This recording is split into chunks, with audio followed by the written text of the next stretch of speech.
Hello hello hello hello hello, good morning everybody. I hope कि सभी class start हो गई है भाई। हो गई, ठीक है, थैंक यू। तो आपको हुई असुविधा के लिए हमें बड़ा खेद है। अब क्लास आपकी सभी की चल गई होगी, ऐसे आप रिफ्रेश करेंगे है ना तो आ जाएगा। बाकी मैं यहाँ पर एक कमेंट डाल देता हूँ।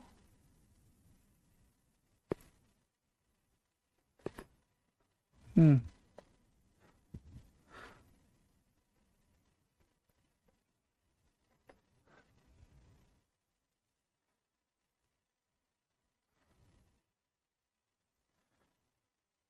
Good morning. अरे अब क्लास हुई भाई सभी की, स्टार्ट हो गई। स्टार्ट ओपन है, you are visible and audible, ठीक है।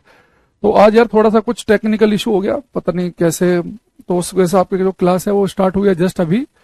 तो क्लास अभी मैं लिख देता हूँ कि बाद में बच्चे परेशान करें। क्लास अभी स्टार्ट हुई है, ठीक है। तो 11:27 पर, ठीक है। तो ये थोड़ा सा हमने की चेंज करवाई, वो काम नहीं कर रही थी पहले वाली, तो उस वजह से कुछ आपका समय खराब हो गया है, ठीक है।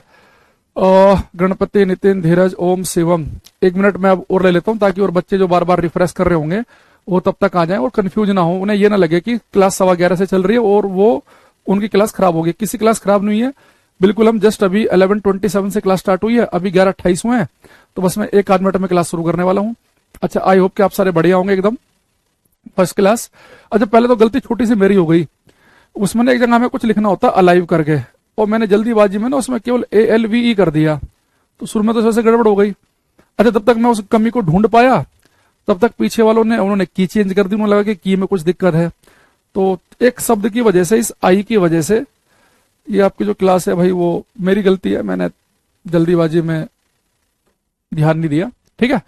चलो कोई नहीं। अब हम एक क्वेश्चन मैंने आपको लास्ट क्लास में दिया था, अगर आपको याद आ रहा हो तो ये क्वेश्चन आपको दिया गया था। कितने बच्चों ने ट्राई किया है? इसने कहा a metallic sphere of radius 2 centimetre is completely immerse in water, find the force of buoyancy on it.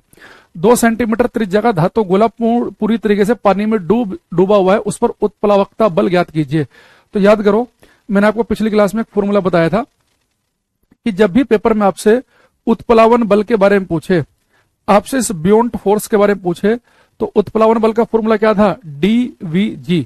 तो सबसे पहले मैं इस क्वेश्चन में जो आपको होमवर्क दिया गया था, इसमें मैं उत्प्लावन बल निकालना है तो फॉर्मूला लिख लेता हूं। उत्प्लावन बल का फॉर्मूला है DVG। फिर मैंने कहा था बेटा यहाँ पे जो डेंसिटी है ना, आपको फ्लूइड की लिखनी है, यानी जिसके अंदर आप ऑब्जेक्ट को डुबोगे उसकी आपको, उस फ्लूइड की, उस द्रव का घनत्व लिखना है। तो आपको कहां डुबो रहे हैं? पानी में। तो मैंने आपको कहा था कि पानी की जो डेंसिटी आप यूज करेंगे 1000 किलोग्राम पर मीटर क्यूब। अच्छा, जी की वैल्यू आपको मैंने कहा था कि न्यूमेरिकल में आप यूज करेंगे 10 मीटर पर सेकंड स्क्वायर। तो आप कहेंगे सर ये दोनों चीजें तो हमें दे रखी हैं भाई, द्रव जो है पानी का भी आपको घनत्व दे रखा है, जी की वैल्यू दे रखी है, वी क्या है आपको पता है कि बेटा अगर ये गोला जो है, धातु गोला पूर्ण रूप से पानी में डूब जाएगा, तो मैंने कहा था अगर कोई चीज पानी पूर्ण रूप से डूब जाए तो उसका जो वॉल्यूम होता है, ऑब्जेक्ट का जो वॉल्यूम होता है, उसके द्वारा हटाए गए पानी के वॉल्यूम के बराबर होता है। डिस्प्लेस्ड वाटर के हटाए गए पानी के बराबर होगा। अब मुझे बताओ, ये गोला बेटा किसका है? हमारे पास स्पेयर का है ना, गोला धातु गोला है, तो गोले का वॉल्यूम आप सभी को पता ही है।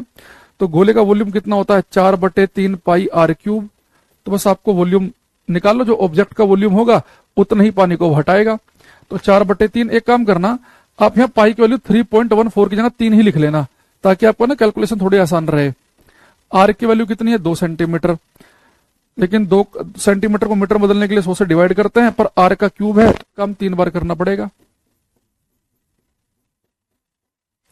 तो मैंने जान पूछ के जो है यहाँ पे ना ये पाई की वैल्यू 3.14 की जगह 3 ले रहा हूं, ताकि इजिली कट जाए, थोड़ा सा कैलकुलेशन आसान हो जाए। तो 4 दूनी 8 दूनी 16 दूनी 32, तो 32 हो गया। नीचे क्या है बेटा? 2 4 6, ऊपर जाके 10 की पावर -6 आ जाएगा, ये है ना। तो बस यहाँ पे वैल्यू पुट कर दो। तो डेंसिटी कितनी है फ्लूइड की? 1000। वॉल्यूम कितना है? 32 गुणा 10 की पावर -6। जी की वैल्यू कितनी है? 10। भाई आप याद रखना, ये जो घनत्व है वो है 1000 किलोग्राम पर मीटर क्यूब, यहाँ मीटर है। जी के लिए 10 मीटर पर सेकंड स्क्वायर, यहाँ भी मीटर है। तो जो आप रेडियस पुट करेंगे वो भाई किसमें पुट करनी पड़ेगी आपको? वो फिर मीटर में पुट करनी पड़ेगी, वो सेंटीमीटर में दे रखी है।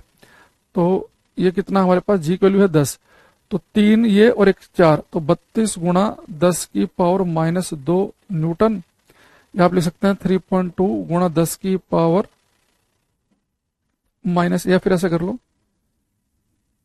0.32 न्यूटन का फोर्स आ गया। यानी लगभग लगभग इसके आसपास का आंसर आएगा। कितने बच्चों का आंसर आए भाई? किसी का आ रहा है ये अलग अलग क्यों आ रहा है भाई तुम्हारा आंसर? किसी का 200 आ रहा है, किसी का 16 आ रहा है, किसी का 0.33 वाले का ठीक है।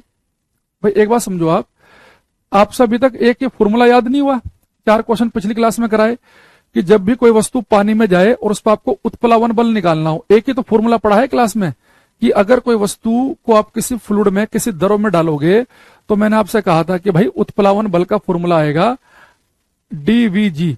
यहाँ पे डेंसिटी आपको फ्लूइड की रखनी है, जो वस्तु डुबो रहे हैं ना उसकी डेंसिटी नहीं रखनी, क्योंकि उत्प्लावन बल मैंने कहा था द्रव लगाता है, द्रव का घनत्व लिखना है, तो द्रव की डेंसिटी मैंने आपको दी थी पिछली क्लास में कि भाई जो आप इस गोले को आप डुबो रहे हैं पानी में, तो पानी का घनत्व 1000 किलोग्राम पर मीटर क्यूब यूज करना, जी की वैल्यू 10 को यूज कर लेना, बस आपको वी निकालना था। अब वस्तु देखो पूर्ण रूप से पानी में डूब गई है। जब वस्तु बेटा पानी में पूरी तरीके से डूबती है तो जितना भी वस्तु का आयतन होगा वो उतने ही पानी को हटाएगी। तो वस्तु का आयतन निकालना है, तो वस्तु क्या गोले का आयतन का फॉर्मूला नहीं पता आपको, 4/3 पाई आर क्यूब। यानी पूरे क्वेश्चन में केवल आपको इस v की वैल्यू निकालनी थी, तो मैंने कहा कि पाई की वैल्यू मैंने 3 ले ली है, आर कितना है 2 सेंटीमीटर, तो आर का क्यूब है, तो सेंटीमीटर और मीटर बदलने के लिए 100 से डिवाइड किया, आर का क्यूब है तो ये काम 3 बार करना पड़ेगा, तो सोल्व करके आ गया। अब कितने बच्चों समझ में आई बात? ये अरे देखो पिछली क्लास में तो ऐसे क्वेश्चन किए थे हमने। अगर आप यहाँ पे देखो ये वाला क्वेश्चन, इसमें क्या था, द्रव्यमान 2 किलोग्राम और घनत्व 8000 किलोग्राम पर मीटर क्यूब का एक पिंड 800 किलोग्राम पर मीटर क्यूब घनत्व के तरल में पूरी तरीके से डूब जाता है, उस पर उत्प्लावन बल ज्ञात कीजिए। यहां भी हमें उत्प्लावन बल निकाला था तो डीवीजी लिखा था, और मैंने कहा था कि डेंसिटी किसकी होती है, फ्लूइड की डेंसिटी, वस्तु की डेंसिटी नहीं पुट करनी। तो जो पिंड को हमने डुबाया किसमें, 800 किलोग्राम पर मीटर क्यूब घनत्व के तरल में, तो हमने इसकी जगह क्या लिखा था 800, जी के वैल्यू मैंने कहा था कि 10 ले लो, और वॉल्यूम हमें निकालना था, तो मैंने कहा था अगर कोई वस्तु पूर्ण रूप से डूब जाए तो जो वस्तु का वॉल्यूम होगा उतना ही वो पानी को हटाएगी। तो वस्तु का वॉल्यूम हमने कैसे निकाला था, यहाँ पे भाई वस्तु का आपको मास भी दे रखा था है ना, और वस्तु की डेंसिटी भी दे रखी थी, तो डेंसिटी होती है मास अपॉन वॉल्यूम, तो वस्तु का वॉल्यूम निकाल के हमने वैल्यू पुट कर दी थी। इससे पहले एक क्वेश्चन और था, वो तो बहुत ज्यादा आसान था। इसमें उसने आपको वस्तु का वॉल्यूम दे रखा था 50 सेंटीमीटर क्यूब और ये कंप्लीटली डूब गई थी, तो मैंने यहाँ पे क्या किया था, वही उत्प्लावन बल निकालने के लिए डीवीजी फ्लूइड का डेंसिटी, वॉल्यूम और जी की वैल्यू कितनी 10, फ्लूइड की डेंसिटी पानी है तो 1000, और वॉल्यूम इस बार तो डायरेक्ट ही दे रखा है, इस बार में निकालने की जरूरत नहीं है। वस्तु का वॉल्यूम अगर 50 सेंटीमीटर क्यूब है तो पानी भी कितना हटाएगी, 50 सेंटीमीटर क्यूब, तो आंसर आ गया था, है ना।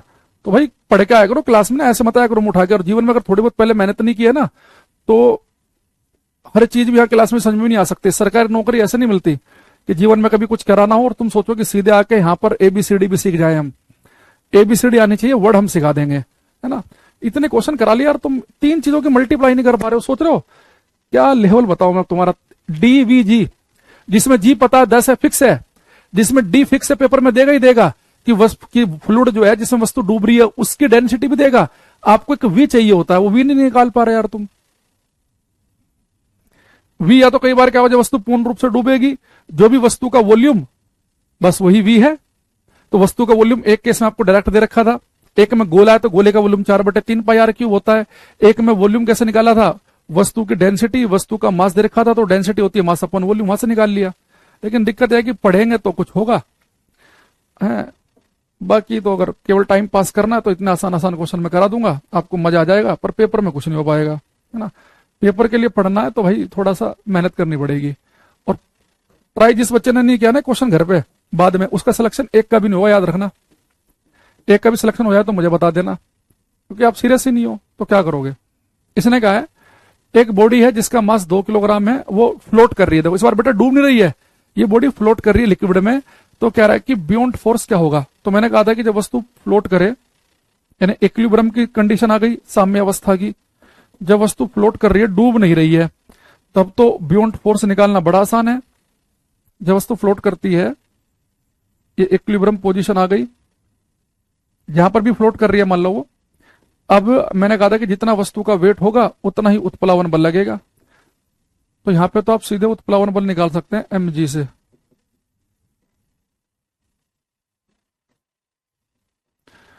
एम की वैल्यू कितनी है 2 किलोग्राम, जी की वैल्यू 10 ले लो तो कितना फोर्स लगेगा, उत्प्लावन बल 20 न्यूटन। तो यहां पे तो बहुत आराम से निकाल सकते हैं आप, 20 न्यूटन आंसर आ जाएगा। तो जब वस्तु डूबती है उस केस में मैं आपको फिर बताता हूं भाई, जब वस्तु डूब रही हो पानी के अंदर, 3 चीजों की मल्टीप्लाई करनी है, डी, वी और जी की। तो जी तो फिक्स है, या तो पेपर में कहेगा कि भाई 9.8 यूज करो जी को, या जी के वैल्यू कहेगा 10 करो। अगर वो नहीं देगा तो मैं अपनी तरफ से 10 का यूज कर लूंगा, ठीक है, 10 कर लिया। ये घनत्व किसका है, ये द्रव का घनत्व है, वो भी पेपर में आपको मिलेगा। द्रव का घनत्व जनरली पानी होगा, तो पानी का आप याद भी कर लेना, क्या पता 1% ना दे पर वो देगा। तो द्रव में अगर पानी हो तो पानी का घनत्व कितना है 1000, वो भी आपको मिल गया। अब सारा पंगा वी का है, जब वस्तु डूब रही होती है ना, तो जितना उस वस्तु का आयतन है उतना ही पानी हटाएगी। तो वस्तु का आयतन निकाल लो, उतना ही पानी हटाएगी। तो वस्तु का आयतन, वस्तु है क्या यहाँ पे, गोला है, तो गोले का आयतन नहीं निकाल सकते आप, 4/3 पाई आर क्यूब। निकाल लोगे तो बढ़िया है, नहीं तो कोई बात नहीं, छोड़ दो फिर, है ना। जबरदस्ती तो करोगे तो क्या मतलब, दिमाग पे जोर दोगे थक जाओगे, नौकरी लग जाएगी, है ना।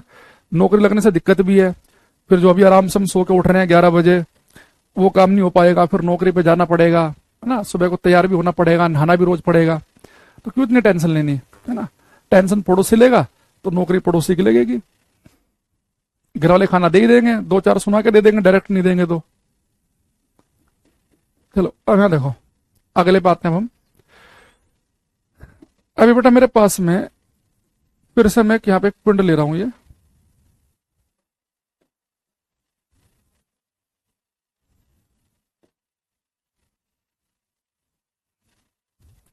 एक हमारे पास में एक बीकर में पहले हमने कोई फ्लूइड भर लिया, फ्लूइड में आप पानी मान लिया करो जनरली, है ना। कोई द्रव भर लिया, पानी है ये। अब इसके अंदर मैंने कोई एक पत्थर डाला या कोई भी ऑब्जेक्ट डाला, और ऐसा ऑब्जेक्ट मैं अभी ले रहा हूं क्लास में जिसके अंदर कोई फ्री स्पेस नहीं है, विदाउट फ्री स्पेस। ऑब्जेक्ट जो मैं ले रहा हूं यहां पे, वस्तु जो ले रहा हूं, ऑब्जेक्ट हमारे पास without free space. Free space समझ रहे हो, यानी इस वस्तु के अंदर कोई खाली जगह नहीं होनी चाहिए। ऐसे नहीं कि आपने कटोरी ले ली, कटोरी की बात नहीं कर रहे हम, फिर तो इसके अंदर तो खाली स्पेस आ गया ना, गड्ढा आ गया ये बीच में। यानी मैं यहाँ पे ऐसा ऑब्जेक्ट ले रहा हूं जिसके पास कोई फ्री स्पेस ना हो, जैसे मेरे हाथ में मार्कर है ये, है ना, मुक्त स्थान ना हो, कोई फ्री स्पेस ना हो, खाली जगह ना हो। तो अगर आपके पास कोई ऐसी वस्तु है इसके अंदर कोई खाली जगह नहीं है, उसे आपने किसी फ्लूइड में डाला, वो डूबेगी या तैरेगी, उसके लिए बड़ा एक आसान तरीका है पता करने का। देखो अब मेरे पास में ये बेटा जो वस्तु है, इस वस्तु की मैं डेंसिटी ले लेता हूं डी, स्मॉल डी, ये मैं पहले से ले रहा हूं। या एक काम करते हैं, वस्तु की डेंसिटी लेते हैं कैपिटल डी, क्योंकि स्मॉल डी तो हम फ्लूइड की ले रहे हैं ना। तो कैपिटल डी क्या है, डेंसिटी ऑफ ऑब्जेक्ट, वस्तु का घनत्व, वस्तु का घनत्व है कैपिटल डी, ठीक। और जो डेंसिटी बेटा फ्लूइड की ले रहे हैं हम, जो पानी की ले रहे हैं, वो ले रहे हैं स्मॉल डी, क्योंकि मैंने जब भी फ्लूइड की डेंसिटी ली है ना, वो हमने स्मॉल डी से यूज की है, डेंसिटी ऑफ फ्लूइड, द्रव का घनत्व पिछली क्लास में। तो द्रव का घनत्व हम लेंगे स्मॉल से, डेंसिटी ऑफ फ्लूइड, द्रव का घनत्व। अब सब बच्चे बड़े ध्यान समझना, ये देखो, ये बेटा आपने एक ऑब्जेक्ट लिया और इसे आपने छोड़ दिया, ठीक है। अब कोई भी ऑब्जेक्ट जैसे आप उसे छोड़ दोगे वो ऑब्जेक्ट जाएगा जाएगा जाएगा, डूब के तली पर टिक जाएगा, या ऊपर को उठ के बाहर की तरफ को आएगा। ये इस बात पर डिपेंड करेगा, अगर कभी भी आज के बाद आपके मन में सवाल आए कि मैंने अपने हाथ में एक पत्थर लिया, उसे पानी में डाला, वो तो डूब गया, लेकिन मैंने उतना ही गोला एक रुई का लिया, उसे पानी में डाला, वो तैर गया। उतनी बड़ी मैंने कोई और चीज ली, वो डूब गई, और कोई और ली, वो तैर गई। तो ये किस बात पर डिपेंड करता है, तो उसमें कई बार वो लॉजिक जो है ना डेंसिटी के हिसाब से भी आता है। देखो जो वस्तु आपने डाली है, तो बेटा वस्तु की जो डेंसिटी को मैं लिख रहा हूं कैपिटल डी से, वस्तु का घनत्व। अगर बेटा वस्तु का जो घनत्व है, अगर वो तरल के घनत्व से ज्यादा हो जाए तो वस्तु सिंक कर जाएगी, डूब जाएगी। यानी कि आज के बाद अगर कोई आपसे कह दे कि फलानी वस्तु डूब गई है, लोहे की बॉल पानी में क्यों डूब जाती है, पत्थर पानी में क्यों डूब जाता है, कोई भी चीज पानी में क्यों डूब रही है, यानी कि उस वस्तु का घनत्व ज्यादा होगा इसलिए वो डूब रही है। यहाँ पे फ्री स्पेस नहीं है तब की बात कर रहा हूं, विदाउट फ्री स्पेस, कोई खाली जगह नहीं होनी चाहिए। भाई आप तो ऐसे कह दोगे सर ऐसे तो लोहे का हम गोला लेते हैं, वो तो पानी में डूब जाता है, लेकिन अब उसी गोले को जब ऐसे जहाज की शेप में, कटोरी की शेप में बनाते हैं तो तैर जाता है वो। अब यहाँ पे बात कर रहे हैं कि मैंने कोई ऑब्जेक्ट लिया, उसके अंदर कोई खाली जगह नहीं है, उसे अगर मैं किसी फ्लूइड में छोड़ दूं तो डूब जाएगा, तो उसकी डेंसिटी होगी ज्यादा। दूसरा, अगर बेटा कभी ऐसा हो कि वस्तु की डेंसिटी ज्यादा है तो डूबेगी, अगर वस्तु की डेंसिटी कम है तो फ्लोट करेगी, तैरेगी।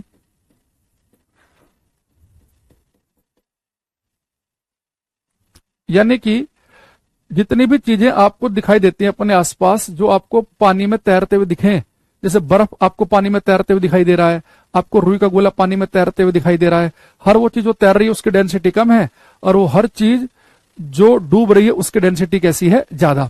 जैसे इसके लिए मैं आपके सामने एक छोटा सा डायग्राम सा बनाऊंगा, सब ज्यादा बड़े समझ में आएगी आपको चीजें। देखो बेटा, मेरे पास सबसे कम डेंसिटी होती है हाइड्रोजन गैस की, फिर आता है हीलियम गैस, थोड़ा मैं कुछ फेमस फेमस चीजें लिख रहा हूं, फिर बढ़ते बढ़ते थोड़ा सा हम लिख देते हैं यहाँ पे आइस। आइस से ज्यादा डेंसिटी होती है ह्यूमन बॉडी की, ह्यूमन बॉडी से ज्यादा डेंसिटी होती है वाटर की, वाटर से ज्यादा होती है चाइल्ड, छोटे बच्चे की, फिर सी वाटर, ऐसे बढ़ाएंगे हम, थोड़ी डेंसिटी हम ज्यादा आएगी आयरन की, आयरन से डेंसिटी होती है मरकरी, पारे की, सबसे ज्यादा डेंसिटी होती है गोल्ड की, और सबसे ज्यादा होती है ओस्मियम मेटल की, ओस्मियम। ठीक, अब यहाँ पर बड़े ध्यान समझना, बताना क्या चाह रहा हूं। इस समय भी 2-3 क्वेश्चन पूछूंगा आपसे। बेटा जैसे आप ऊपर से नीचे की तरफ को आ रहे हो ना, तो डेंसिटी घनत्व बढ़ता जा रहा है, डेंसिटी घनत्व की वैल्यू बढ़ रही है, यानी कि जो चीज नीचे लिखी हुई है उसकी डेंसिटी, उसका घनत्व क्या है, वो ज्यादा है। अब जैसे मान लो कि अगर मैं आपसे बोलूं कि जब हम ऊपर से नीचे की तरफ आ रहे हैं डेंसिटी बढ़ रही है, अब जैसे यानी कि जो बेटा अगर मैं यहाँ पे पानी देखूं, पानी, यानी पानी से जितनी भी नीचे चीजें लिखी होंगी उन सबकी डेंसिटी ज्यादा होगी, यानी पानी में सारी चीजें डूब जाएंगी। अब खुद देखो, अगर पानी के अंदर मैं लोहा डाल दूं तो लोहा डूब जाता है क्योंकि उसकी डेंसिटी ज्यादा है।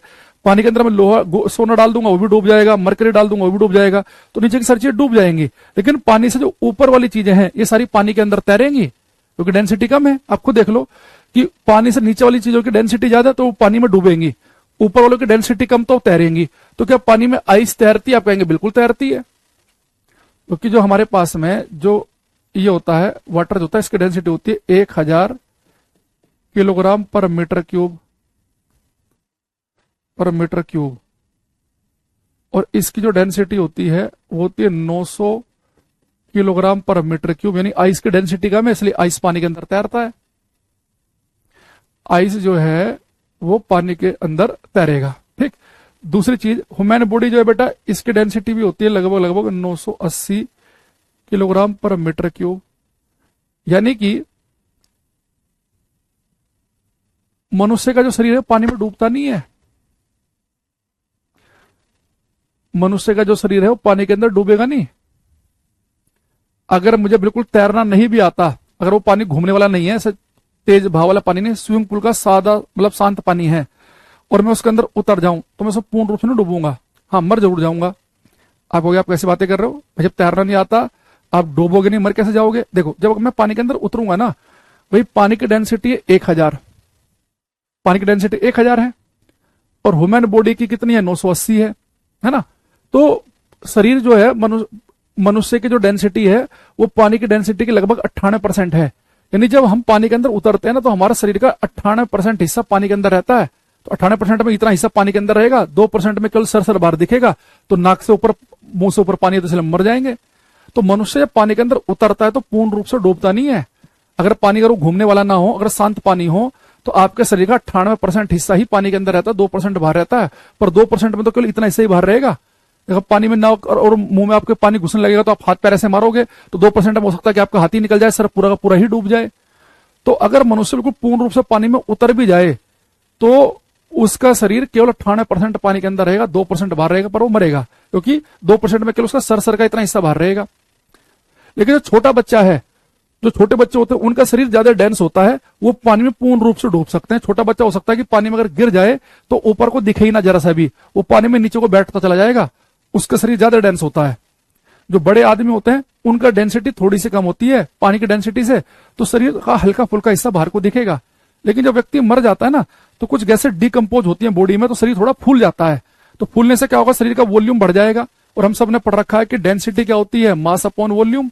घनत्व क्या होता है, द्रव्यमान बटे आयतन। जब शरीर आपका फूलेगा, आपका आयतन, आपका वॉल्यूम बढ़ेगा, तो आपकी डेंसिटी थोड़ी सी और कम हो जाएगी। 980 ना रहकर मान लो कि कितनी हो जाएगी आपकी, 900 ही रह जाएगी। तो केवल आपका 90% हिस्सा अंदर रहेगा, 10% बाहर दिखेगा। तो मरा हुआ शरीर ज्यादा बाहर दिखता है पानी के। तो जब व्यक्ति मर जाता है तो उसका शरीर एक्चुअली फूल जाता है, वॉल्यूम शरीर का बढ़ जाएगा। वॉल्यूम बढ़ने से उसके शरीर की डेंसिटी, घनत्व कम हो जाएगा। जितनी कम डेंसिटी रहेगी उतना ही ज्यादा हिस्सा आपका पानी के बाहर दिखेगा। लेकिन जो छोटा बच्चा है, मैंने कहा कि वो डूब जाएगा, लेकिन देखो समुद्र का पानी देखना, समुद्र के पानी की डेंसिटी क्या है, ज्यादा है, बहुत ज्यादा होती है। समुद्र के पानी के अंदर बच्चा भी तैर जाएगा। अगर हम नदी का पानी डालेंगे वो भी तैर जाएगा, हमारा शरीर भी तैर जाएगा, बर्फ भी तैर जाएगी, हीलियम हाइड्रोजन गैस सारी की सारी तैर जाएंगी। अब यहां से एक बड़ी फेमस लाइन अगर आप देखो, जो पेपर में आती है, वो यहाँ पे देखना, ये बड़ा इंपॉर्टेंट चीज है, मैं आपको बताने वाला हूं। अगर आप देखो बेटा, जो मरकरी है, मरकरी से ऊपर है लोहा, तो यानी कि मरकरी से ऊपर है वो सारी चीजें मरकरी में तैरेंगी। तो जो पारा होता है ना मरकरी, इसके ऊपर लोहा तैर जाता है क्योंकि लोहे की डेंसिटी कम है। लेकिन मरकरी के अंदर गोल्ड डूब जाता है क्योंकि गोल्ड की डेंसिटी कैसी है, ज्यादा। तो पेपर में क्वेश्चन आता है कि लोहा पारे के अंदर तैरता है जबकि सोना डूब जाता है। तो सोना क्यों डूब जा रहा है, क्योंकि सोने की डेंसिटी ज्यादा है। सोना ज्यादा डेंस है, आपको सकता है कि दिमाग में फील करके ना लगे। उतनी मोटी गोल बोल लेना आप लोहे की, उतनी मोटी लेना आप लोहे की, और उतनी सोने की, दोनों को डालोगे मरकरी में तो सोने की बोल डूब जाएगी उसके अंदर, मरकरी के ऊपर फ्लोट करते हुए दिखेगी आपको। कुछ हिस्सा अंदर रहेगा, कुछ बाहर रहेगा, वो बात इस बात पर डिपेंड करेगा कि उसकी डेंसिटी उससे कितने % है, ठीक है, वो अलग चीज है। पर इसके अलावा ये बेटा हमारे पास होता है ओशियम मेटल। ओशियम के ऊपर आप कोई भी चीज रखना, सारी की सारी उसके ऊपर आपको तैरते हुए दिखेंगी, क्योंकि सबकी डेंसिटी ओशियम से कम ही है। तो अगर आप यहाँ पानी से कंपेयर करें सबसे पहले, तो आप ज्यादा अच्छे समझ पाओगे कि पानी से ऊपर वाली चीजें जो है, पानी के ऊपर कौन कौन तैरेगा, मनुष्य का शरीर। वो बात अलग है कि इसकी डेंसिटी बहुत ज्यादा नजदीकी है, तो इसकी 1000 है, इसकी 980 है, तो यानी कि इसका 98% है।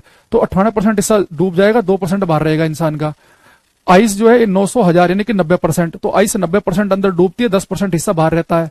ये मैंने आपको बताया भी होगा पहले ना, है ना, कि जब हम कोई हमारे पास में एक बीकर होता है, उसके अंदर जब सादा पानी हो और उसके अंदर एक आइस क्यूब तैर रहा हो, तो उस आइस क्यूब का 90% हिस्सा अंदर होता है, 10% होता है बाहर, है ना। आप देख सकते हो पानी की डेंसिटी 1000 है, उसकी 900, तो 900% इसके कितना कम है, अरे 1000 इसकी 900, तो 90% हिस्सा अंदर रहेगा, 10 रहेगा बाहर। इसके अलावा मैंने कहा पानी से ऊपर जितनी भी चीजें हैं सब पानी के ऊपर क्या करेंगी, तैरेंगी, और पानी के नीचे वाली सारी डूबेंगी। तो पानी के अंदर अगर मैं बाल्टी में पानी से अंदर समुद्र का पानी डाल दूं तो डूब जाएगा। नमक होता है, समुद्र का पानी भारी होता है, बच्चा का शरीर भारी है, लोहा भारी है, मरकरी, गोल्ड, ये सब पानी में डूब जाएंगे। लेकिन ये वाली लाइन आपको 3 याद रखनी कि मरकरी में सोना डूब जाता है लेकिन लोहा तैरता है, क्योंकि लोहे की डेंसिटी कम है इसलिए तैरेगा, इसकी ज्यादा है इसलिए डूब जाएगा ये। अब यहां से हम 2-3 बातें इस लॉजिक से पेपर में जुड़ी हुई आई एग्जाम में, वो आपको बताना है। सबसे पहले ये क्वेश्चन करो, पहला क्वेश्चन करेंगे 1।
प्रिंस, वेक्टर, शिवम, रतन, धीरज, अमित, रवि कुछ हमारे पास में आ रहे हैं। देखो उसने लिखा a solid piece of iron sinks in water but floats in mercury. ये कह रहा है कि लोहे का टुकड़ा पानी में डूब जा रहा है। अगर लोहे का टुकड़ा पानी में डूब रहा है तो इसका मतलब है कि लोहे के टुकड़े की डेंसिटी पानी से ज्यादा होगी, तो डूब रहा है, घना तो ज्यादा होगा।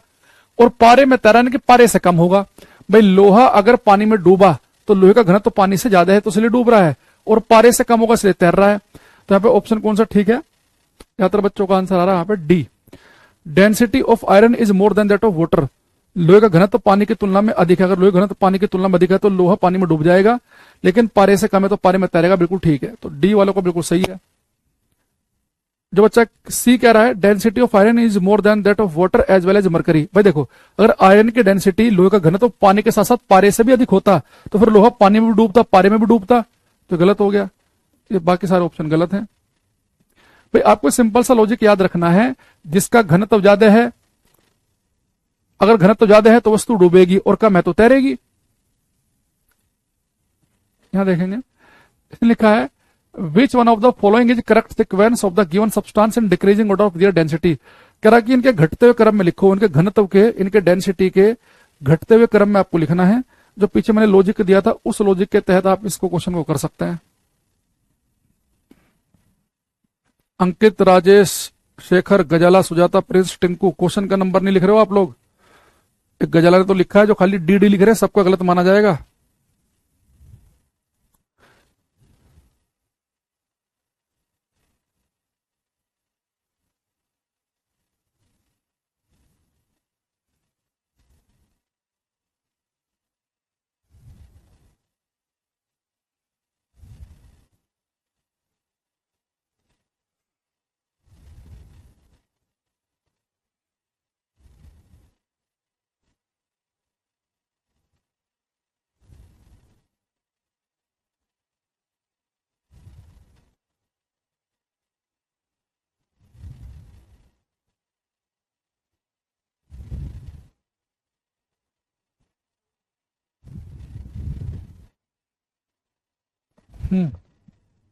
सुस्मिता, ओम, गणपति, वेक्टर, सानू, हरिकेश, कुछ आंसर हमारे पास आ रहे हैं। देखो, उसने कहा कि आपको डेंसिटी के घटते हुए क्रम में लिखना है।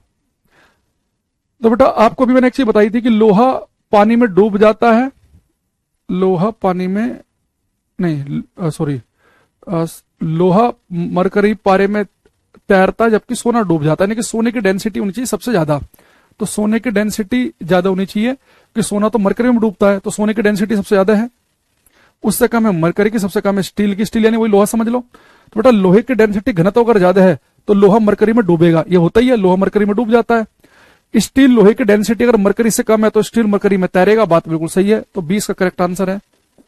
बस समझ पा रहे हो, डेंसिटी के घटते हुए क्रम में लिखना है। जो गणपति, प्रिंस, सुजाता, टिंकू, मनीष, अंकित बिल्कुल सही लिख रहे हैं। भाई हमने अभी क्या समझा कि डेंसिटी किसकी ज्यादा होती है, मैंने अभी आपके सामने एक डायग्राम सा बनाया था, मैंने आपको यहां बताया था लॉजिक भी कि मरकरी से ज्यादा डेंसिटी होती है गोल्ड की, इसलिए गोल्ड डूबता है, लेकिन आयरन की मरकरी से कम होती है, इसलिए आयरन मरकरी पे तैर जाता है। तो अगर मैं इन तीनों में कंपेयर करूं तो यानी कि जो गोल्ड का घनत्व है वो ज्यादा आएगा, उससे कम किसका आएगा, मरकरी पारे का आएगा, और उससे कम किसका आएगा, आयरन या स्टील, जो भी लिखा उसने पेपर में। तो ये सीक्वेंस बनेगा डेंसिटी घनत्व का, है ना।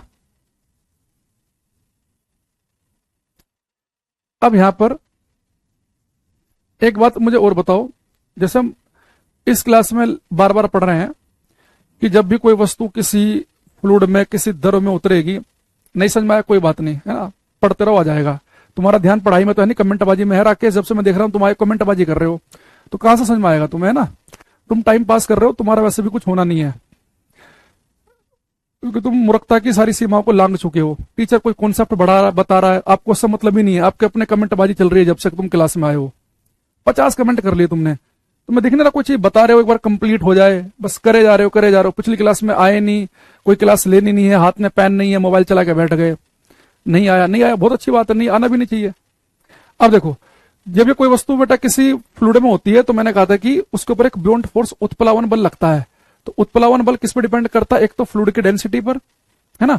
तो यानी कि आप ये समझो कि आपने वही चीज दो अलग अलग फ्लूइड में डाली, वही चीज को आपने डाला मरकरी में, वही को डाला पानी में, तो ज्यादा उत्प्लावन बल कौन लगाएगा, यानी जिस फ्लूइड की डेंसिटी ज्यादा होती है, जिस द्रव का घनत्व ज्यादा होगा, वो उत्प्लावन बल ज्यादा लगाएगा, यानी वस्तु उसके अंदर उठी रहेगी, जल्दी से डूबेगी नहीं। यानी जो वस्तुओं की जिन फ्लूइड का, जिन द्रव का घनत्व ज्यादा होता है, उनके अंदर तैरना आसान होता है। भाई लोहा देखो, इवन मरकरी में भी तैर गया, तो लोहा मरकरी में पारे में क्यों तैर गया, लोहा भी तैर गया क्योंकि लोहा मरकरी के अंदर छोड़ा, मरकरी की घनत्व ज्यादा है, तो मरकरी ज्यादा उत्प्लावन बल लगाएगा, ऊपर को रखेगा। समुद्र का पानी ज्यादा डेंस होता है, ज्यादा घनत्व होता है, समुद्र का पानी ऊपर को फोर्स लगाएगा, ऊपर को रखेगा। तो जिन द्रव का, जिन फ्लूइड की डेंसिटी ज्यादा होती है उनमें तैरना आसान होता है, क्योंकि अगर द्रव की डेंसिटी ज्यादा होगी, जितनी ज्यादा होगी तो वस्तु की डेंसिटी उतनी ज्यादा कम बनेगी, तो मामला सही रहेगा। अच्छा, दूसरी चीज, अब इस बात को अगर हम थोड़ा सा, अभी शायद उतना आपको नहीं पता चला हो, धीरे धीरे 2-3 क्वेश्चन और करते हैं, इससे आपको समझ में आएगा। जैसे क्वेश्चन है यहाँ पे, if a ship moves from fresh water into sea water it will, यदि कोई जहाज मीठे पानी से समुद्री जल में जाता है तो क्या होगा। देखो, एक जहाज है, ये अभी मीठे पानी में था, नहीं कि नदी के पानी में था, तो नदी के पानी को मैं ऐसे दिखा रहा हूं डॉटेड लाइन से ना, तो जहाज जो है नदी के पानी में है, अभी कह रहा है कि जा रहा है समुद्री पानी में, समुद्र को मैं ऐसे दिखा देता हूं ताकि डिफरेंस बन पाए दोनों में। तो कह रहा है कि जब कोई जहाज नदी के पानी से समुद्र के पानी में जाएगा तो क्या होगा।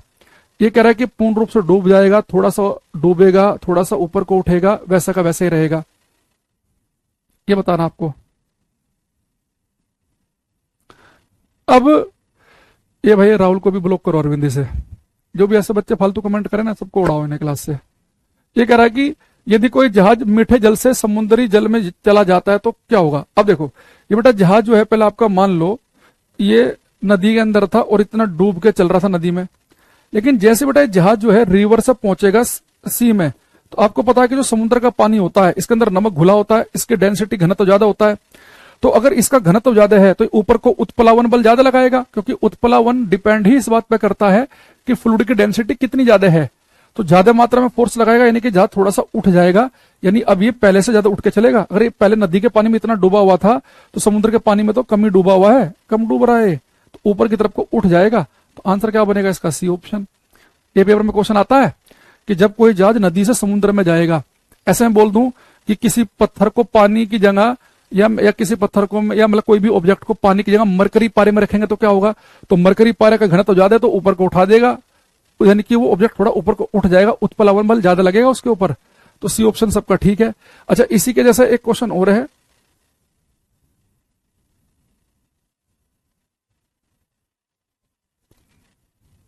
देखो इसमें इसका रीजन पूछ लिया इसने, ये करना,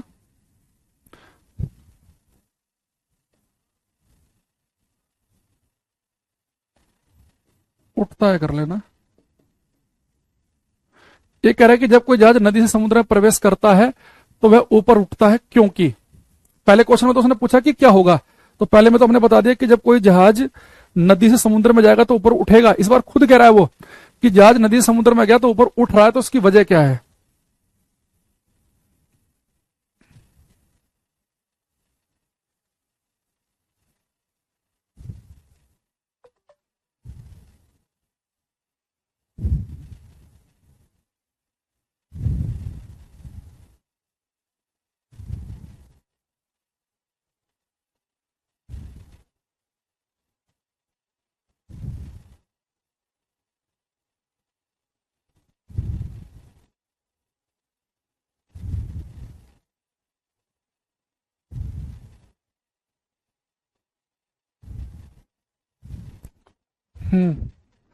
टेंकू, सलोन, हरिकेश, कुछ आंसर आ रहे हैं। देखो, तो उसने कहा है कि जब कोई जहाज नदी से समुद्र में प्रवेश करता है तो ऊपर उठता है, तो जहाज गया नदी से समुद्र में, तो समुद्र में अगर ऊपर उठ रहा है तो समुद्र के पानी का घनत्व ज्यादा होगा, उसकी डेंसिटी ज्यादा होगी, इसलिए ऊपर को उत्प्लावन बल ज्यादा लगा रहा होगा, ऊपर को धक्का ज्यादा मार रहा होगा।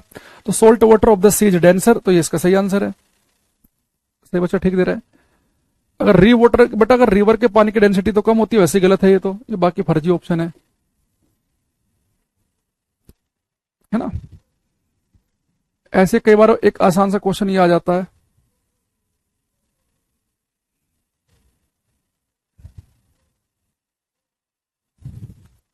The clouds float in atmosphere because of their low. बेटा, अगर क्लाउड फ्लोट कर रहे हैं, कोई भी चीज अगर फ्लोट कर रही है यानी कि उसकी डेंसिटी कम होगी, तो उसकी लो डेंसिटी की वजह से वो तैरता है।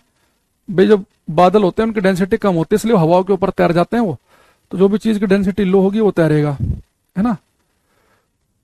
ये तो खैर आसानी क्वेश्चन था, तो इसमें भी हम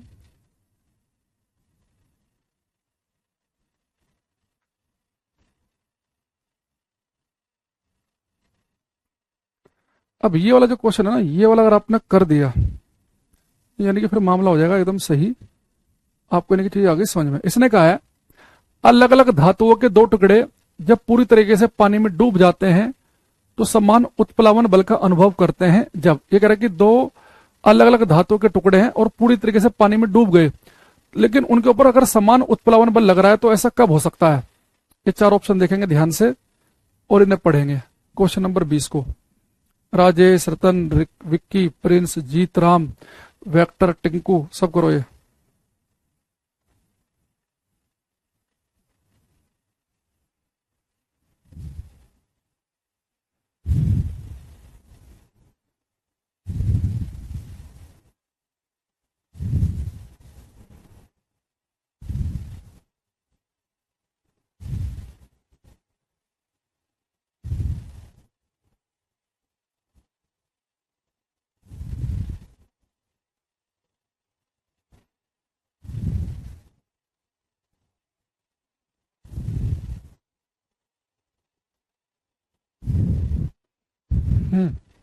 देखो ये बेटा हमारे पास में ये कह रहा है कि अलग अलग धातुओं के दो टुकड़े हैं, पूरी तरीके से पानी में डूब गए, तो उनके ऊपर समान उत्प्लावन बल लग रहा है।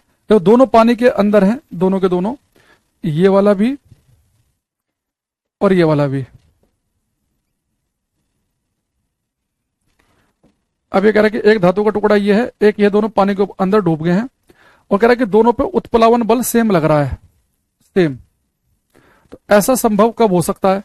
तो बेटा एक चीज बताओ, उसने उत्प्लावन बल के बारे में पूछा, और उत्प्लावन बल का फॉर्मूला क्या होता है? डी वी जी। यहां पर डेंसिटी डी किसकी होती है? फ्लूइड की। अब यहां पर बड़े ध्यान समझो कि दोनों के दोनों जो ऑब्जेक्ट है पानी के अंदर है, अलग अलग धातु के दो टुकड़े हैं, पूरी तरीके से पानी में डूब गए, तो भाई उत्प्लावन बल तो कौन लगाता है? फ्लूइड लगाता है, दोनों ही पानी में है, तो दोनों के ऊपर बेटा डेंसिटी फ्लूइड की तो सेम हो गई, जी की वैल्यू दोनों के लिए 9.8 है, ये भी सेम हो गई। यानी अगर दोनों के दोनों पानी में डूब रहे हैं तो यानी कि ये किसके बराबर पानी हटाएगा? अपने आयतन के बराबर, ये भी अपने आयतन के बराबर पानी हटाएगा। इन दोनों का वॉल्यूम सेम हो, इनका अगर आयतन सेम हो, तो जो पानी हटाएंगे वो भी वैल्यू, वी की वैल्यू भी सेम आ जाएगी, तभी तो उत्प्लावन बल सेम लगेगा। तो अगर दो वस्तुएं ऐसी हैं कि दोनों समान उत्प्लावन बल का अनुभव कर रही हैं, दोनों सेम बियॉन्ड फोर्स का अनुभव कर रही हैं, तो ऐसा केवल तभी हो सकता है अगर दोनों वस्तुएं जो हैं वो सेम वॉल्यूम की हो। Both pieces have same volume, दोनों का वॉल्यूम सेम होना चाहिए, सेम वॉल्यूम पे ऐसा होगा। देखो भाई आप एक बात समझो, उसने पूछा कि दोनों समान उत्प्लावन बल का अनुभव करते हैं, तो उत्प्लावन बल का फॉर्मूला अगर आप देखें, उत्प्लावन बल लगाता कौन है? उत्प्लावन बल लगाया जाता है भाई फ्लूइड के द्वारा। तो दोनों को ही पानी के अंदर डाला है, तो इसके ऊपर भी उत्प्लावन बल पानी लगाएगा, इसके ऊपर भी पानी ही लगाएगा। इन जो फ्लूइड की डेंसिटी है वो दोनों के लिए सेम हो गई, जी की वैल्यू दोनों के लिए 10 है। अब यहां पे बचा केवल वी, वॉल्यूम। तो अगर वस्तु पूर्ण रूप से पानी में डूब गई है तो अपने आयतन के बराबर ही तो पानी हटाएंगी, तो अगर दोनों का आयतन सेम हो तो जो पानी हटाएंगे वो भी सेम आएगा। तो आंसर बनेगा इसका बी ऑप्शन। याद रखना, अगर कभी पेपर में ऐसा क्वेश्चन आ जाए कि दो वस्तु एक ही फ्लूइड में है, ये वाली भी पानी में है, ये वाली पानी में है, और तब भी उत्प्लावन बल सेम लग रहा है, उनमें दोनों पानी में उत्प्लावन बल सेम लग रहा है, तो उसके लिए दोनों का वॉल्यूम सेम होना चाहिए। अगर अलग अलग वॉल्यूम की होंगी, इसमें से एक होती बहुत बड़ी, एक होती छोटी, तो छोटी क्या करती? कम पानी को हटाती, बड़ी ज्यादा पानी को हटाती, तो उसके ऊपर उत्प्लावन बल ज्यादा लगता है ना। एक बच्चा कह रहा है कि both piece have equal weight in air. Equal weight से बेटा वजन से केवल क्या होगा ना, वो कोई वस्तु अपने वेट वजन की वजह से नीचे डूबती है। उत्प्लावन बल में वस्तु की जो डेंसिटी है वो इंपोर्टेंट रोल प्ले नहीं करती कि वस्तु कितनी भारी है, कितनी डेंस है। उसमें इंपोर्टेंट होता है कि वस्तु का वॉल्यूम कितना है। जैसे अगर मैं आपसे बोलूं, या आप समझो, ये क्वेश्चन शायद आपको ज्यादा बड़ा समझ में आएगा। जैसे मेरे पास में अगर मैं आपसे कहूं, अगर आपने क्वेश्चन बता दिया तो यानी कि आप पिछले वाले को भी क्लियर समझ जाओगे, फिर मैं पूरा रिवाइज करा दूंगा आपको। ये शर्त यह कि आपने पिछली क्लास भी देख रखी हो। देखो ये मेरे पास है बेटा एक गुटका है लकड़ी का, वुड का, और समान लंबाई चौड़ाई ऊंचाई का, ठीक वैसा एक टुकड़ा मेरे पास में है लोहे का। ये लोहे का है, आयरन का। तो मुझे क्वेश्चन बताओ, समान लंबाई चौड़ाई ऊंचाई, ठीक जैसा गुटका लकड़ी का है, ठीक लंबाई चौड़ाई ऊंचाई वैसा ही लोहे का भी है। दोनों, एक लकड़ी का एक लोहे का है। दोनों को मैंने पानी के अंदर डाल दिया, वाटर में डाल दिया। तो अब मुझे एक चीज बताओ, इनमें से किसके ऊपर ज्यादा उत्प्लावन बल लगेगा? इस लकड़ी के गुट के ऊपर ज्यादा उत्प्लावन बल लगेगा कि लोहे वाले के ऊपर ज्यादा लगेगा? समान लंबाई चौड़ाई ऊंचाई के दो गुटके, उनमें से एक लकड़ी का है, एक लोहे का है। दोनों को अगर मैं पानी के अंदर छोड़ दूं तो आपको ये बताना है कि इनमें से किसके ऊपर ज्यादा उत्प्लावन बल लगेगा, ये आपको बताना है। हम्म।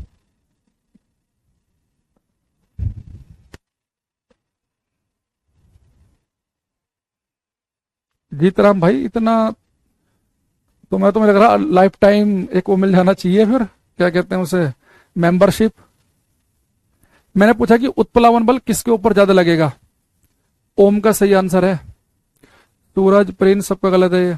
टिंकू का ठीक है। श्रीकांत, मनीष, विपिन का सही है। बेटा देखो, आप लोग ना ऐसे ना फील करके आंसर देते हो, आप लॉजिक नहीं लगाते। मैंने क्या पूछा, किसके ऊपर उत्प्लावन बल ज्यादा लगेगा। तो यहाँ पे एक चीज देखना, उत्प्लावन बल का फॉर्मूला लिखो पहले साइड में। उत्प्लावन बल का फॉर्मूला क्या लिखवाया था ये, तो मुझे एक चीज बताओ, ये लकड़ी का है और एक किसका है, लोहे का। दोनों को मैंने पानी में डाला, उत्प्लावन बल कौन लगाता है, उत्प्लावन बल तो फ्लूइड लगाता है। तो दोनों को ही पानी में डाला तो जो डेंसिटी है फ्लूइड की दोनों के लिए सेम है, जी के वैल्यू भी सेम है। अब यहाँ पे एक चीज देखना, ये लकड़ी और आयरन का गोला जो है बेटा, लंबाई चौड़ाई ऊंचाई दोनों की सेम सेम है, तो दोनों के वॉल्यूम भी सेम है, तो दोनों बराबर ही पानी हटाएंगे, तो दोनों के ऊपर सेम उत्प्लावन बल लगेगा। जितना उत्प्लावन बल इसके ऊपर लगेगा उतना इसके ऊपर लगेगा। बस सेम लंबाई चौड़ाई ऊंचाई का एक लकड़ी का है, सेम लंबाई चौड़ाई ऊंचाई का एक लोहे का है, तो उतनी लंबाई चौड़ाई ऊंचाई में लोहे वाला ज्यादा भारी होगा, इसका वेट ज्यादा होगा, तो ये आपको हो सकता है कि तली पे जाकर टिक के बैठ जाए यहाँ पे, पर ये वाला आपको तैरता हुआ ही दिखाई दे। लेकिन उत्प्लावन बल दोनों पे सेम ही लग रहे हैं। भाई मान लो इसका वेट उतनी लंबाई चौड़ाई ऊंचाई में 500 न्यूटन है और उत्प्लावन बल लगा केवल 85, तो 450 नीचे बैठ जाएगा जाके ये। उतनी लंबाई चौड़ाई ऊंचाई में मान लो इसका वेट केवल है ही कितना 30 और ऊपर लग रहा 50, तो ऊपर को उठ जाएगा ये। उत्प्लावन बल सेम ही लग रहे हैं। भाई उत्प्लावन बल लगाता कौन, देखो उत्प्लावन बल जब भी पेपर में आए, चाहे न्यूमेरिकल पूछे चाहे कॉन्सेप्चुअल क्वेश्चन पूछे, आप कहना कि क्वेश्चन में बाद में पढ़ूंगा, पहले फॉर्मूले को लिख लेता हूं साइड में, कि उत्प्लावन बल का फॉर्मूला होता है डीवीजी। अब ये वाला लकड़ी वाला भी लोहे वाला भी दोनों ही पानी के अंदर है, दोनों अगर पानी के अंदर है तो द्रव का घनत्व तो दोनों के लिए ही पानी वाला यूज होगा, तो दोनों के लिए तो वैल्यू सेम हो गई। जी की वैल्यू दोनों 9.8 9 या 10 ले लो, वो भी सेम हो गई। अब बचा वॉल्यूम आयतन, तो अगर दोनों का लंबाई चौड़ाई ऊंचाई सेम है, दोनों के वॉल्यूम सेम है, तो दोनों बराबर पानी हटाएंगे। तो जब कोई वस्तु बेटा पानी में डूबती भी है, तो मैंने कहा अगर पूर्ण रूप से पानी में डूब गई तो अपने वॉल्यूम के बराबर पानी को हटाएगी, दोनों के ही वॉल्यूम सेम है। अगर दोनों के वॉल्यूम सेम है तो पानी जो हटाएंगे वो बराबर ही हटाएंगे, तो दोनों पे उत्प्लावन बल सेम लगेंगे। हाँ, इनमें से ऐसा होगा कि दोनों का वजन अलग अलग आएगा। उतनी लंबाई चौड़ाई में लकड़ी का वजन कम आएगा, लोहे का ज्यादा आएगा, तो उस वजन की वजह से लोहा हो सकता है कि पानी में डूब जाए। उत्प्लावन बल सेम ही लग रहा है, क्योंकि उत्प्लावन बल आपसे क्या कहा, उत्प्लावन बल इस बात पर डिपेंड कर रहा होता है कि आपने उसे किस फ्लूइड में डाला। तो जैसे इस वाले केस में दो धातु के अलग अलग टुकड़े थे और ये तो दोनों के दोनों ही डूब गए थे। मान लो कि इसमें से एक लोहे का टुकड़ा था और एक मान लो कि किसी और का ले लिया आपने, एक जैसे मान लो ले लिया प्लेटिनियम का, या एक ले लोहे का, एक ले लिया सोने का। दोनों लोहे का भी पानी में डूब गया, सोने का भी पानी में डूब गया, और ये कह रहा है कि दोनों समान उत्प्लावन बल का अनुभव कर रहे हैं। तो बेटा उत्प्लावन बल कौन लगाता है, फ्लूइड, तो दोनों ही पानी में है, तो दोनों के लिए सेम हो गया, जी भी सेम हो गया। तो दोनों पे उत्प्लावन बल सेम कब लग सकता है, खाली वी बचा। अगर दोनों का वॉल्यूम सेम हो तो तभी तो लगेगा। एक बार मैं आपको पूरा का पूरा जो कॉन्सेप्ट है ये रिवाइज करा देता हूं। कुछ बच्चे मुझे लग रहा है इसमें शायद कंफ्यूज हो रहे हैं, है ना, या तो मैं ढंग से नहीं बता पाया हूं या फिर कुछ तो कहीं तो कमी है। मुझे खुद कॉन्फिडेंस नहीं आ रहा तुम लोगों के कमेंट देख के ना, क्योंकि 10 से 15% कमेंट आ रहे गलत। एक दो बच्चा तो खैर अगर मैं ABCD पढ़ा दूंगा उसमें भी गलती कर देगा, तो एक दो को तो हम काउंट नहीं करते, पर 10% एक बड़ा नंबर है। यहाँ देखो, मैंने आपसे कहा, दोबारा समझेंगे पूरे कॉन्सेप्ट को पिछली क्लास से लेकर अब तक। मैंने कहा कि भाई जब भी कोई वस्तु को आप किसी फ्लूइड में डाल देते हो, किसी पानी में, तेल में, मरकरी में, किसी में डाल देते हो, तो होता क्या है कि एक तो उस वस्तु के वेट की वजह से वस्तु जाती है नीचे, उसका वेट जो होता है mg, वो नीचे की तरफ काम करता है। लेकिन हमारा जो मेन जो ध्यान रहेगा वो रहेगा इस एक फोर्स लगता है ऊपर की तरफ, उसे हम कहते हैं उत्प्लावन बल, बियॉन्ड फोर्स। अभी जो उत्प्लावन बल लगता है, आप ये समझो लगा कौन रहा है, ये उत्प्लावन बल लगा रहा है कि वो तरल, वो फ्लूइड, वो पानी, वो गैस जिसके अंदर आपने वस्तु को छोड़ा है। तो जो उत्प्लावन बल है ये एक तो इस बात पर डिपेंड करता है कि फ्लूइड की डेंसिटी क्या है, आपने इसे पानी में छोड़ा है कि मरकरी में। तो जितने ज्यादा आप डेंस चीज में छोड़ोगे उतना ज्यादा उत्प्लावन बल लगेगा, उतना ही वस्तु ऊपर को रहेगी। तो जहाज एक नदी के पानी में, एक समुद्र के पानी में, समुद्र के पानी की डेंसिटी ज्यादा है तो ऊपर की तरफ को रखेगा जहाज को वो। ऐसे ही लोहे को आपने डाल दिया मरकरी में, मरकरी बहुत डेंस है तो मरकरी जो है उसके ऊपर लोहे की चीज तैर जाती है। अच्छा, दूसरा एक मैंने कहा कि इसके फॉर्मूले में एक है V, एक है G, तो G की वैल्यू भी फिक्स है 9.8 या 10 जो भी आप लेना चाहो, ये फ्लूइड की डेंसिटी। अब बचा यहाँ पे एक V चीज, तो मैंने कहा तो ये V का कैसे निकालेंगे। V क्या है कि जब ये वस्तु पानी में गई तो इसने कितने पानी को हटाया, उसका वॉल्यूम। अगर वस्तु पूर्ण रूप से पानी में डूब जाए तो अपने वॉल्यूम के बराबर वो पानी को हटा देती है। वस्तु अगर पानी में पूर्ण रूप से डूब गई, वस्तु का वॉल्यूम 3, तो हटाए गए पानी का वॉल्यूम भी 3 होगा। तो मैंने कहा आपसे, जब मैं दो अलग अलग टाइप की चीजें एक ही जगह डाल रहा हूं, दो अलग अलग टाइप की चीजें एक ही पानी में डाल रहा हूं, तो फ्लूइड की डेंसिटी दोनों के लिए सेम है, जी के लिए दोनों के लिए सेम है। अगर दोनों का वॉल्यूम सेम हो तो दोनों समान उत्प्लावन बल का अनुभव करेंगे, ये बताया मैंने आपको। अगर दो वस्तुओं का वॉल्यूम सेम हो सकता है उनमें से उतने ही वॉल्यूम में, उतनी लंबाई चौड़ाई में एक वस्तु हल्की एक भारी, वो अलग चीज है। अगर दोनों का वॉल्यूम सेम है और दोनों एक ही फ्लूइड में है तो दोनों समान उत्प्लावन बल का अनुभव करेंगे। उनमें से हो सकता है कि एक डूब जाए, एक तैर जाए, वो होगा केवल उसके वजन की वजह से, क्योंकि उतने ही लंबाई चौड़ाई ऊंचाई में एक वस्तु का वेट ज्यादा होगा, एक का कम होगा। ये तो पिछली क्लास से केवल मैंने आपको 3-4 बातें बताई है। न्यूमेरिकल करते समय हमने ये किया कि जब भी उत्प्लावन बल पूछा, हमने फॉर्मूले में क्या लिखा, जिस फ्लूइड में डुबोया है उसकी डेंसिटी लिखी है, वस्तु की नहीं, फ्लूइड की, क्योंकि फ्लूइड लगाता है उत्प्लावन बल। फिर जी क्या लिखा, मैंने 9.8 या 10 लिया, और वी के लिए हमने क्या किया, 3-4 वैरायटी पड़ी, उससे बाहर बन ही नहीं सकती। या तो सीधे ही कह देगा कि वस्तु का वॉल्यूम इतना, वस्तु पूर्ण रूप से डूब गई, तो जो वस्तु का वॉल्यूम उतना ही पानी को हटाएगी। या वॉल्यूम कैसे कहता है कि लोहे का गोला है, उसकी रेडियस दे दी, तो वॉल्यूम कैसे निकालेंगे, उस गोले का 4/3 पाई आर क्यूब से, तो जितना उसका वॉल्यूम उतना ही पानी को हटाएगा। या एक केस में क्या हुआ था कि जो वस्तु है उसने क्या किया था, उसकी डेंसिटी दे दी थी और उस वस्तु का मास दे दिया था, तो उसका हमने वॉल्यूम निकाल लिया, जो वस्तु का वॉल्यूम उतना ही पानी को हटाएगा, तो वाली वैरायटी भी हमने कर ली थी। ये 3-4 वैरायटी तो बनी है इसमें। हालांकि आपके लिए तो ये कॉन्सेप्चुअल क्वेश्चन ज्यादा इंपॉर्टेंट है। न्यूमेरिकल मैं फिर बता रहा हूं, मान लो कोई आप ऐसा पेपर की तैयारी कर रहे हो जहां पे इस चैप्टर से न्यूमेरिकल पूछ ले, क्योंकि अगर आप एएलपी टेक्नीशियन की तैयारी कर रहे हैं तो इस चैप्टर से न्यूमेरिकल मुश्किल है, क्योंकि सीबीटी 2 में नहीं है, तो सीबीटी 2 में न्यूमेरिकल की संभावना ज्यादा रहती है। ये सीबीटी 1 में है, तो सीबीटी 1 में न्यूमेरिकल नहीं आते हैं। हाँ, रेलवे ग्रुप डी वगैरह में भी कॉन्सेप्चुअल क्वेश्चन आता है इस टॉपिक से, बहुत ही सिंपल सा, उत्प्लावन बल का डायरेक्ट ही फॉर्मूले से क्वेश्चन पूछ लेगा। जहाँ डेंसिटी भी दी होगी, वस्तु पूर्ण रूप से डूबी होगी, तो वॉल्यूम भी पता होगा, कितना वॉल्यूम हटाएगी, अपने वॉल्यूम के बराबर जी भी पता होगा। तो बाकी आप जितना ज्यादा चीजें पढ़ोगे ना, तो उससे होगा कि आसान क्वेश्चन फिर और ज्यादा आसान लगने लगेगा। अरे अब आया कि नहीं आया समझ में? अब तो हद ही हो जाएगी, अभी भी नहीं आया तो पूरा चैप्टर में दोबारा से पढ़ा दूंगा ये यहां से, अगर अभी भी नहीं आया होगा तो। ये पिछली क्लास की पीडीएफ खोल रखी है मैंने, ये पिछली क्लास में पढ़ाया था ना, ये आर्किमिडीज प्रिंसिपल, कि जब कोई वस्तु किसी फ्लूइड में होती है तो दो फोर्स काम करते हैं, उसका वेट नीचे की तरफ, उत्प्लावन बल ऊपर की तरफ, ये बताया था मैंने आपको। फिर मैंने बताया था कि जो किसी वस्तु के भार में कमी उतनी आती है जितना कि उसके ऊपर उत्प्लावन बल लगे, और उत्प्लावन बल किसके बराबर होता है, जितना कि वो फ्लूइड को डिस्प्लेस करेगा उसके वेट के बराबर। फिर किसी वस्तु का वेट ज्यादा कहां पे होगा, जहां पे कोई उत्प्लावन बल लगी ना रहा हो। फिर उसके बाद आपने ये क्वेश्चन किया था कि जब कोई वस्तु पूर्ण रूप से डूब जाती है तो अपने आयतन के बराबर फ्लूइड को डिस्प्लेस करेगी, है ना। फिर हमने कहा था कि वस्तु का वेट ज्यादा तो डूब जाएगी, वेट कम है तो तैर जाएगी, है ना। उसके अलावा फिर हमने आज की क्लास में पढ़ा, अगर वस्तु में कोई फ्री स्पेस ना हो तो डेंसिटी ज्यादा है तो डूबेगी, डेंसिटी कम है तो तैरेगी। फिर ये हमने कुछ एक केस ये पढ़ा, 2-4 क्वेश्चन और पढ़े। टीजीटी से कैसे क्वेश्चन आते हैं इस टॉपिक से, प्रीवियस ईयर देख लो, पता चल जाएगा। थोड़ी मेहनत खुद भी क्या करो, है ना। बिल्कुल 100% टीचर पे डिपेंडेंट मत रहा करो भाई, थोड़े से हाथ पैर खुद भी मारोगे ना तो ज्यादा बढ़िया रहेगा। The magnitude of beyond force can be determined by, तो बियॉन्ड फोर्स का मैग्नीट्यूड हम निकाल सकते हैं आर्किमिडीज प्रिंसिपल से, है ना, ये आसान ही है। आर्किमिडीज प्रिंसिपल किससे रिलेटेड है, लॉज ऑफ फ्लोटेशन से रिलेटेड है। Right angle triangle Pythagoras theorem, gravity Newton ने बताई, और वी और आई में रिलेशन दिया है किसने, ओम्स ने, ओम साहब ने, है ना। ये ओम का नियम है, V equal to I R. Law of gravity जो है वो न्यूटन ने दिया है, और ये पाइथागोरस। ये फर्जी के थे कुछ क्वेश्चन ये।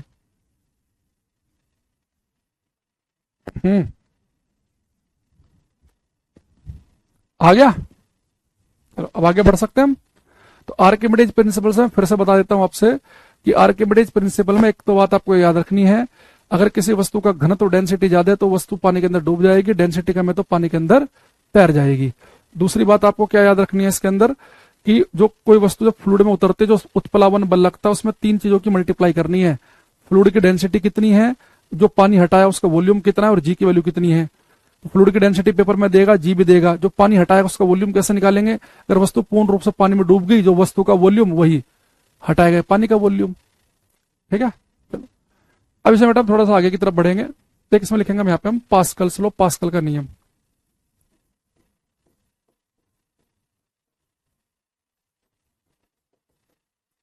पहली क्लास ऐसी है जिसमें मुझे इतना मेहनत करनी पड़ी आर्किमिडीज प्रिंसिपल पे।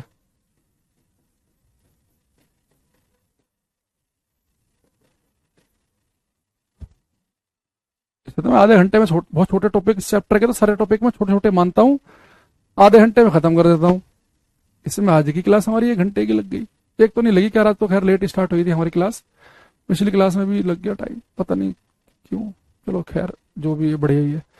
अब आते हैं पास्कल के नियम। तो पहले तो हम समझ लेते हैं कि पास्कल का लॉ क्या है, उस पर तो हम आएंगे ही, लेकिन कौन कौन सी चीजें पास्कल के नियम पर काम करती हैं, इसकी एप्लीकेशन क्या है, कहां कहां पर पास्कल का नियम यूज किया जाता है, ये पेपर में ज्यादा आता है। फिर पास्कल के लॉ की मैं आपको स्टेटमेंट लिखवा दूंगा, इसकी एप्लीकेशन देखते हैं कहां पे से अप्लाई किया जाता है।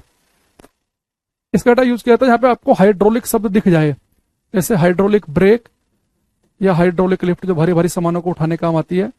तो हाइड्रोलिक ब्रेक या हाइड्रोलिक लिफ्ट ये किस सिद्धांत पर काम करते हैं, पास्कल के नियम पर। देखो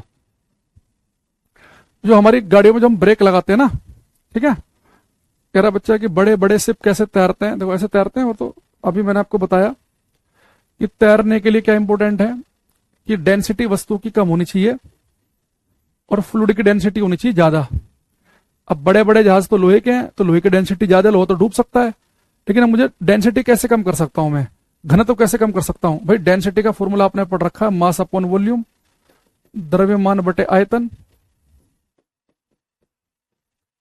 अब देखो हम क्या करते हैं, जैसे आपने कटोरी देखो, यही कटोरी जो है अगर मैं पानी के ऊपर छोड़ दूंगा बाल्टी के अंदर तो कटोरी तैरेगी। अगर मैं इसे पीट के पूरा ऐसा करके गोला बना लूं इसका, तो पानी के अंदर डूब जाएगी ये।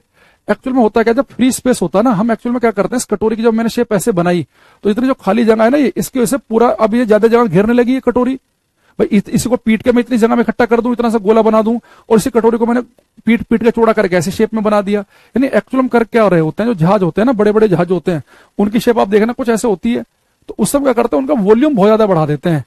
तो अगर हम मास उतना को उतना रखें, यानी कि यही जो स्टील है, यही स्टील में रखूं 50 ग्राम और एक छोटा सा गोला बना दूं, यही स्टील 50 ग्राम रखूं लेकिन फैल के बड़ी सी बना दूं, तो हम कर क्या रहे हैं, अगर मास को हम सेम रखें और वॉल्यूम बढ़ा दें, तो वॉल्यूम बढ़ने से वस्तु की डेंसिटी घनत्व कम हो जाता है। तो वस्तु की डेंसिटी यहां पे हम जबरदस्ती कम कर रहे हैं, क्योंकि उसे हमने फैला के बहुत फैला दिया, बहुत ज्यादा स्पेस घेरा लिया उससे, तो स्पेस बढ़ गया तो यानी कि वॉल्यूम बढ़ जाएगा, और वॉल्यूम बढ़ गया तो यानी कि वस्तु का डेंसिटी कम हो जाएगी, तो इसलिए तैरने लग जाएगी। इसके चलो एक और एग्जाम्पल बताता हूं, ऐसा आपको समझ में नहीं आएगा। जैसे मैं खुद हूं और मुझे बिल्कुल तैरना नहीं आता, अगर मैं पानी में उतरूंगा तो लगभग लगभग मेरा शरीर पानी के अंदर डूब जाएगा। आज ही बताया मैंने 98% डूब जाएगा, तो उससे मर सकता हूं मैं। अब मैं सोच रहा हूं यार मैं एक काम कैसे करूं कि मैं पानी में तैर जाऊं, तो मुझे अपने शरीर की डेंसिटी को कम करना पड़ेगा, घनत्व को कम करना पड़ेगा। तो घनत्व मैं कैसे कम कर सकता हूं, अगर मैं अपने शरीर का वॉल्यूम आयतन बढ़ा लूं, यानी मेरा शरीर जो है ज्यादा जगह घेरना शुरू कर दे, तो उसके लिए मैं क्या करूंगा, 2-2 लीटर की प्लास्टिक की बोतल लूंगा। आपको सोचो बड़ी बड़ी आप 2-2 लीटर की प्लास्टिक की बोतल ले लो और पूरी खाली कर दो पानी से, और एक को यहां लगा लो, एक को यहां, और 4 प्लास्टिक की बोतल 2-2 लीटर वाली शरीर पे बांध लो। अब सोचो अगर मैं अभी 90 किलो का हूं, अगर मैं 4 प्लास्टिक की बोतल खाली बांध भी लूंगा शरीर पर, तब भी लगभग मैं 90 किलो का ही रहूंगा। 90 किलो मान लो 200 ग्राम हो गया, तो मेरे मास में तो कोई खास फर्क पड़ा नहीं, मैं हूं 90 किलो का ही। पर अब जैसे मैं 2 लीटर की एक बोतल यहां आई, एक यहां पे आई, एक यहां, एक यहां, तो मेरा शरीर कितनी ज्यादा जगह घेर रहा है अब, तो मेरे शरीर का आयतन बहुत ज्यादा बढ़ जाएगा, तो यानी कि मेरा घनत्व, मेरी डेंसिटी कम हो जाएगी। अब मैं पानी में उतरूंगा तो पानी में इतना रहूंगा, मैं पानी में इजिली तैर जाऊंगा। गांव में करते होंगे ना आप, कि जैसे ट्यूब लिया आपने, ट्रैक्टर की ट्यूब, उसमें पूरी हवा भर ली, तो ट्रैक्टर की ट्यूब हवा भर लोगे तो भी कितनी रहेगी, 250-300 ग्राम की, उसे आप पहन लेते हो। तो ट्यूब पहनने से फायदा क्या होता है कि आपके शरीर का आयतन बढ़ जाता है, आपका शरीर बहुत ज्यादा स्पेस घेर रहा है, तो आपके शरीर का आयतन वॉल्यूम बढ़ गया, आपकी डेंसिटी कम होगी, तो ट्यूब को पकड़ के आप इजिली तैर सकते हैं। कई बार ऐसे बाढ़ आ जाती है बिहार में, आप कई बार टीवी में देखते होंगे, तो जो बड़े बड़े कूपे नहीं होते जिसके अंदर हम गेहूं चावल वालों भर लेते हैं, या कुछ भी वो जो कैरोसिन वाले कूपे होते हैं, बड़े बड़े स्टील वाले या प्लास्टिक वाले भी होते हैं, उन्हें पूरा बंद कर लो, खाली होते हैं वो, और उसे पकड़ के भी बहुत सारे लोग नदी को पार कर रहे होते हैं। जो इतना बड़ा कूपा है, खाली है, वो वजन तो उसमें है नहीं, और उसका वॉल्यूम कितना ज्यादा है, तो आप उसे पकड़ लेंगे तो उसके साथ भी आप तैर के बाहर निकल सकते हैं। आप ऋषिकेश में जाओ, आप लाइफ जैकेट पहनाई जाती है आपको राफ्टिंग कराते हुए, तो लाइफ जैकेट जब आप पहनते हैं ना, तो उसमें कोई खास वजन नहीं होता। मान लो मैं 90 किलो का हूं, लाइफ जैकेट पहन के हो गया 90.5 किलो का, आधी किलो ही वजन बढ़ा। लेकिन जब मैंने उसे पहना तो उसके अंदर कुछ ना थर्माकोल टाइप से वो लगे होते हैं गुटके से, तो उसे पहनने से मेरे शरीर का वॉल्यूम बढ़ जाता है। ठीक है, तो मेरे शरीर का वॉल्यूम बढ़ जाएगा तो डेंसिटी कम हो जाएगी, मैं इजिली तैर जाऊंगा।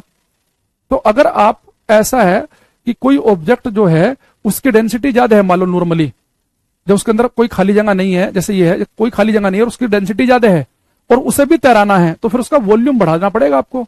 तो वॉल्यूम बढ़ा के आप कर सकते हैं। तो लाइफ जैकेट पहन के कर सकते हैं, प्लास्टिक की खाली बोतल बांध के कर सकते हैं, कोई कूपा वगैरह पकड़ कर सकते हैं, कोई ट्यूब ले सकते हैं, या इसके अलावा हाँ वही ड्रम ले लो, कूपा ले लो, कुछ भी। इसके अलावा आप क्या कर सकते हैं, बहुत ही प्लास्टिक की कोई बड़ी सी बोल हो, जो स्विमिंग पूल वगैरह नहीं पड़ी रहती, खाली सी होती है हल्की सी, उन्हें पकड़ के भी आप तैर के बाहर निकल सकते हैं। सबसे बढ़िया तो ये कोल्ड ड्रिंक की बोतल का यूज कर सकते हैं आप। कभी अगर ऐसे फंस जाओ कहीं पानी वानी में तो तैर के आप बाहर निकल जाएंगे इजिली। तो बहुत सारी चीजें जो हैं उनका आप यूज कर सकते हैं। डेंसिटी बढ़ाओ, वॉल्यूम कम कर लो, या तो ऑटोमेटिकली मान लो वॉल्यूम कम हो, जैसे रुई है ना, रुई को आपने ऐसे गोल गोल बनाया, डाल दिया, वो तो वैसे ही तैरेगी। अगर मान लो कि लोहे की चीज को ऐसे डालोगे, ऐसे गोली बनाकर डूब जाएगा, तो लोहे की चीज को फैला दो और जहाज की शेप बना दो उसकी, तो वो भी तैर जाएगा। ठीक है। कई बार ऐसा होता है कि जैसे सुई है, अब आपको सर सुई जो है ये तो बिल्कुल भी इसके अंदर तो कोई फ्री स्पेस नहीं है। अगर मैं सुई को बहुत ही प्यार से कई बार हम पानी के ऊपर टिकाते हैं तब ये पानी के ऊपर तैर जाती है, जबकि सुई तो लोहे की है, लोहे की डेंसिटी ज्यादा, डूबनी चाहिए। तो बहुत ही जो हल्की फुल्की चीजें होती हैं वो भी कई बार पानी के ऊपर तैर जाती है। आगे हम पढ़ेंगे सरफेस टेंशन, पृष्ठ तनाव की वजह से होता है वो, कि कोई सुई अगर आप बहुत ही प्यार से कागज पर रखें फिर पानी पे छोड़ दें, कागज पानी को पी के नीचे टिक जाएगा और सुई तैर जाएगी, जबकि सुई के अंदर तो कोई खाली स्पेस भी नहीं है, उसे जहाज की तरह आपने फैलाया भी नहीं है, वो तो बिल्कुल कोई खाली जगह नहीं है, और लोहे की है, लोहे के तो भारी होता है, डूबना चाहिए, पर सुई क्यों तैर जाती है, तो पृष्ठ तनाव वाली चीज में पढ़ेंगे हम। ठीक है। अरे अब आया कि नहीं आया समझ में? देखो इस भाई ने अच्छा खासा मैं ये डेंसिटी वाला करा रहा था, पास्कल वाला। तो मैं क्या कह रहा था आपसे कि जो पास्कल लो है इसकी जो एप्लीकेशन है बेटा पास्कल लो की, उसमें पेपर में क्वेश्चन आता है कि जो गाड़ियों में हम ब्रेक लगाते हैं, जिन्हें हम हाइड्रोलिक ब्रेक कहते हैं, भारी भारी चीजों को उठाने के लिए जो हाइड्रोलिक लिफ्ट होती है, ये किस प्रिंसिपल पे काम करती है? पास्कल के नियम पे। जैसे आप अपनी गाड़ी में देखो 100 की स्पीड पे गाड़ी भाग रही है, आपने पंजे पे पैर रखा, हल्का सा पुश किया, गाड़ी रुक गई। इतनी भारी भरकम गाड़ी कि आपके पैर में क्या अंगद का पैर है आपका, हल्का सा पुश किया और गाड़ी रुक गई, वहां पे पास्कल का नियम काम कर रहा होता है। तो पास्कल का नियम क्या है, कैसी चीजें हैं, वो हम कल की क्लास में पढ़ेंगे। ठीक है। कह रहा है सर हमारी पायल डूब जाती है, तो पायल डूब जाती है उसकी डेंसिटी ज्यादा है, क्योंकि चांदी की है ना, तो मेटल डेंस ज्यादा होते हैं पानी से। तो आप पायल ले लो, कोई अंगूठी ले लो, सोने की कोई चीज ले लो, उस आप पानी में डालेंगे डूब जाएगी, डेंस ज्यादा है ना वो, तो इसलिए डूब जा रही है। अब एक काम करो, उस पायल का जो चांदी है उसे पिघलवाओ सुनार के यहाँ जाके, और उसे एक पतली सी चादर बनवा लो उस पायल की, और उसे मोड़ के एक जहाज की शेप में, कटोरी की शेप में कर लो, तो वो भी तैर सकती है। और बहुत ज्यादा उसका वॉल्यूम बढ़ा देंगे ना आप, बहुत ज्यादा फैला देंगे उसे, पूरे एक बड़े से कटोरे की शेप में कर देंगे, तैर जाएगा। घर में देखा कई बार जो तसला नहीं होता, तसला जिसे मिट्टी उट्टी भरते हैं या गांव में गोबर उठाते हैं, वो तसला भी बहुत ज्यादा पानी उसके ऊपर तैर जाता है, तसला फैला हुआ ना, वॉल्यूम बहुत ज्यादा बढ़ा दिया आपने उसका, ऐसे कर सकते हैं। ठीक, चलो बाकी हम नेक्स्ट क्लास में मिलेंगे। आज पास्कल का नियम हो जाता है खत्म, और अगले 4-5 मिनट में अगर मैं कोशिश करूंगा तो फिर वो ज्यादा ही भगाने वाली बात होगी, और तुम्हारी क्लास में 2-4 महानुभव ऐसे हैं ज्यादा तेजी से भगा भी नहीं सकते हम ना।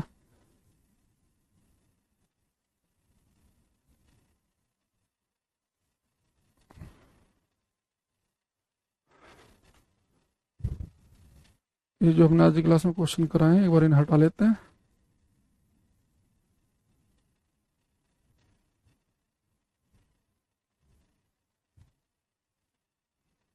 तो कल पूरा आर्किमिडीज प्रिंसिपल ढंग से देख के आना क्लास में, ठीक है,